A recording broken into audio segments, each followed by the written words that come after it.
Bienvenue dans 94 degrés à l'ombre, chaque dimanche sur Canal B, de midi à 14h. L'émission a pour objectif le maintien des liens entre personnes détenues, leurs familles, leurs proches et leurs amis. L'émission est assurée par des militants et militantes qui souhaitent soutenir la lutte anticarcérale. Vous pouvez laisser vos messages par téléphone tous les dimanches de 10h à 11h30 au 02 99 52 77 66. Par mail à l'adresse 94 degrés à l'ombre @protonmail.com ou par courrier à l'adresse Canal B, 94 degrés à l'ombre, 6 cours des Alliés, 35 000 Rennes. Ces messages seront diffusés dans l'émission 94 degrés à l'ombre sur Canal B. Pour suivre l'actualité de l'émission, retrouvez-nous aussi sur notre page Facebook 94 degrés à l'ombre. A tout de suite.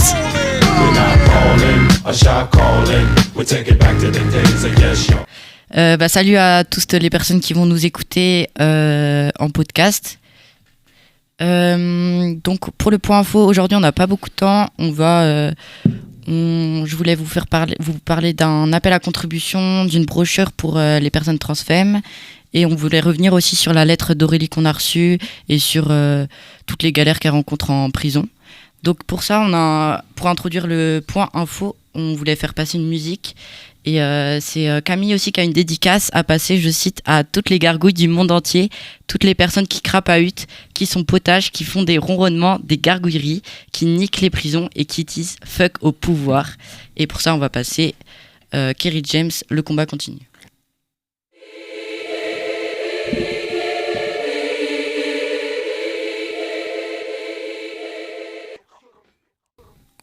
Voilà, c'était une dédicace de Camille. Le combat continue de Kerry James, un classique. Et nous allons passer au point info. Donc, pour le point info, c'était quelque chose que tu voulais développer Ouais, je voulais relayer un appel à contribution de Transperce la tôle, donc Transperce, TRANSPERCE, la tôle. C'est un appel à faire tourner pour créer un outil d'autodéfense face à la prison pour les personnes transfemmes. Donc transfemmes, ça inclut les personnes assignées mecs à la naissance et déviantes de différentes manières vers un genre considéré comme féminin. Donc ça peut être les meufs trans, les traves, les pédales, genderfuck, etc. Je vais lire un extrait de cet appel à contribution et vous pourrez le retrouver sur le site internet Transperce la tôle. On est des personnes transfemmes touchées par la question de la tôle parce que ça existe dans nos vies, qu'on y est passé brièvement, qu'on a des proches qui y vont ou qui y sont, et que c'est une éventualité qu'on y aille ou qu'on y retourne. On est contre tous les enfermements et contre le monde qui en a besoin pour protéger ses intérêts, l'État, le capitalisme, le patriarcat et toutes les formes de domination. On considère qu'il n'y a pas de bonne manière d'enfermer les gens. On ne veut pas des prisons plus humaines, on veut les détruire. On fait le constat qu'on manque de ressources sur la réalité des transfemmes en tôle. Alors, on voudrait faire cet outil pour que ça puisse nous servir à nous, mais aussi à d'autres. Ça prendrait probablement la forme d'une brochure. La tôle est une grosse machine qui écrase, c'est sa fonction. Alors, il y a souvent un décalage entre ce qu'on voudrait et ce qu'on arrive à tenir une fois dedans. On a envie que ce soit possible de parler des compromis qu'on a faits, de pouvoir avoir un regard critique sur nos choix, d'assumer nos contradictions, nos galères, et aussi de partager des trucs qui nous ont filé la patate, des solidarités chouettes trouvées sur la route, des petites débrouilles du quotidien pour faire face et trouver de la prise. La prison est là pour broyer des vies, et pas que des vies trans, loin de là. Mais ça veut pas dire qu'elle y arrive forcément. On a envie de sortir d'un imaginaire qui considère les personnes enfermées uniquement comme des victimes. Et il n'y a pas non plus que la prison qui broie des vies. La liste des violences auxquelles on peut être confronté dans ce monde de merde est longue. C'est une grosse galère parmi d'autres et ça reste possible de l'affronter et de la traverser. La tôle n'est pas un endroit en dehors du monde, c'est aussi un endroit où on s'y confronte et on cherche des solidarités. Mais depuis une position transfemme, ça impacte cette projection. Alors mieux comprendre comment ça se passe peut aider à mieux s'y préparer et se donner de la force pour être en lutte, avant comme pendant, et que des personnes qui sont dehors puissent capter un peu mieux cette réalité. Donc il y a plus d'infos, comme je disais, sur le site. N'hésitez pas à aller voir, à relayer l'info, parce que c'est vrai que les personnes trans subissent encore plus de discrimination dans la tôle, et c'est vrai qu'il n'y a pas beaucoup d'outils actuellement pour les personnes trans. Moi, j'ai pour rebondir un peu ce que tu viens d'évoquer, je me rappelle de cette détenue qui était détenue au CPF et qui était trans justement, et qui était devenue le parc d'attractions des surveillantes et surveillants. Voilà. Quand on sait qu'elle a été fouillée à des maintes reprises, pas parce qu'elle a été soupçonnée justement de détenir du stupéfiant ou quoi que ce soit, hein, d'illégal sur elle, juste la curiosité malsaine de certains surveillants ou surveillantes. Donc j'ai envie de vous dire stop, parce que c'est juste dégueulasse. Et moi aussi, je voulais faire un petit cri de guerre là, suite à un témoignage d'une détenue.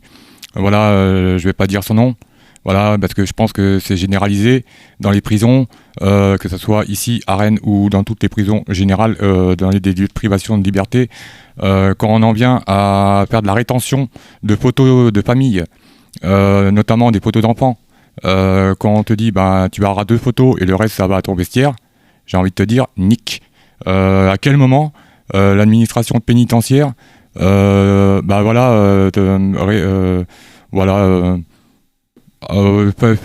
du compte-gouttes sur les photos de famille. Faut pas venir s'étonner qu'on vienne taguer vos murs, voilà, et que ça s'énerve dehors, parce qu'il y a quand même voilà, c'est juste pas possible. On vient s'attaquer aux liens familiaux, et on sait combien c'est vital, la famille. Parce que c'est clairement ce qui te tient debout. Quand tu es en prison, tu peux tout voilà, laisser tomber. Tu peux dire adieu à ta liberté, tu peux dire adieu à tes droits, tu peux dire adieu voilà, à ton petit confort, mais la famille, don't touch. Non, ça la famille, mais même les proches de manière générale. Oui, bien sûr. Les amis, tout ça, quoi. Voilà, moi je sais que voilà, au CPH, on a mis 3 mois. On a fait rebondir, bref, pour des permis de visite. Donc là, ça, je vais pas lâcher non plus. Je vais demander des réponses. Pourquoi et voilà, et surtout, les courriers qui disparaissent. Ça, c'est un sport national dans l'administration pénitentiaire. On vient te bousiller ton courrier parce que voilà, on sait que ça vient atteindre le moral des personnes condamnées. Et ça, c'est juste dégueulasse. Alors forcément, on peut pas venir pointer du doigt un surveillant, un bagmest ou un gradé, parce que c'est difficile quand ça se passe en coulisses de pointer du doigt un agent en particulier. Donc moi je considère, vu qu'on ne peut pas pointer du doigt une personne en particulier, je considère que c'est tout un ensemble, c'est toute une administration qui est responsable en fait de la déchéance psychologique de certaines personnes condamnées. Et ça c'est juste pas possible. Donc nous ici, et moi en particulier, je sais que c'est quelque chose qui me tient particulièrement à cœur parce que j'ai été victime de ça. Et voilà, je peux en parler avec précision. Donc j'ai envie de te dire, nique la tôle et fuck la HEPS. Et il faut pas venir s'étonner qu'on soit énervé ou qu'on nourrit une rancune et une colère envers l'administration pénitentiaire, parce que eux, forcément, dans leur petit confort, ils viennent demander toujours des moyens, des trucs. On s'en bat les couilles. J'ai envie de te dire, fuck la paix, parce que quand t'es victime de ça, il faut pas venir s'étonner que voilà, on ait la rage et qu'on vienne témoigner de tout ça. Et voilà, juste laissez les courriers, laissez les photos s'il vous plaît. Et du coup, en parlant du courrier aussi, ça me fait penser à cette même détenue qui, pour recevoir ses cours à distance, l'administration pénitentiaire relie l'ensemble des cours pour vérifier que... ils ont rien à faire, ils s'ennuient. C'est ouf, quoi. Du coup, ça limite, c'est vrai que l'accès aux cours, il est plus galère, la réinsertion, c'est plus galère. Puis même moi, fuck la paix. Les petits commentaires, là... entre eux là, quand ils reçoivent quand ils lisent le courrier, ça commente un truc, forcément ils ont pas d'amis, donc en fait entre eux il faut pas s'étonner des téléphones et des courriers qui leur échappent via les parloirs, via les trucs comme ça.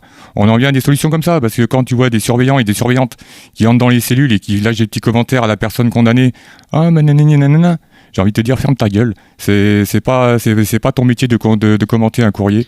Ah, tu veux dire que les surveillants de prison font des commentaires par rapport aux lettres que les personnes bien sûr, reçoivent, des commentaires désobligeants. Alors des fois, c'est des petites, devant la détenue ou devant le détenu, ils vont genre, on va dire, mais il écrit bien, c'est touchant. Et par derrière, en fait, c'est par devant, ils font des petits commentaires et puis par derrière, ça parle mal, quoi. Donc, je trouve que ça fait un peu de la manipulation émotionnelle. oui, bien sûr. Vraiment, c'est jouer sur les sentiments, C'est une manière de dire, regarde, t'as vu ton courrier, on lit tout et on connaît toute ta vie. Donc, excusez-moi, mais les téléphones portables, moi, je trouve qu'ils sont justifiés en détention. Parce qu'il y a quand même des problèmes familiaux. Vous avez beau être condamné, vous avez beau être enfermé, vous n'en restez pas moins un papa, un fils, un oncle. Et voilà, vous avez des gens à l'extérieur et la vie continue. Et voilà, il y a des problèmes de famille qui ne concernent pas l'administration pénitentiaire et qu'il faut gérer malgré votre incarcération. Même de toute manière, les problèmes de famille, ça ne concerne pas l'administration oui, pénitentiaire. Là, c'est juste elle qui veut se mêler, qui retire ta dignité. Ça met son nez partout, même dans ce qui ne la regarde pas. Et surtout ça dans ce qui la regarde pas. Oui, non, mais c'est juste horrible et voilà, c'est quand vous êtes victime de ça, vous avez envie de tout niquer dans la cellule. Parce que quand on vient vous violer votre vie privée et qu'en plus on partage entre collègues pénitentiaires, j'ai envie de te dire, je vais pas dire les mots là, mais je pense que tout le monde a compris. Ouais. Bon, ça va être la fin de l'émission. On espère que vous avez passé un bon moment. Ouais. Et on se retrouve dimanche prochain. On se met un petit son d'outro. Ouais, un petit Meryl. Un petit Meryl. Allez, ça fait toujours plaisir. Et faites la heps, et à dimanche prochain les petits loups.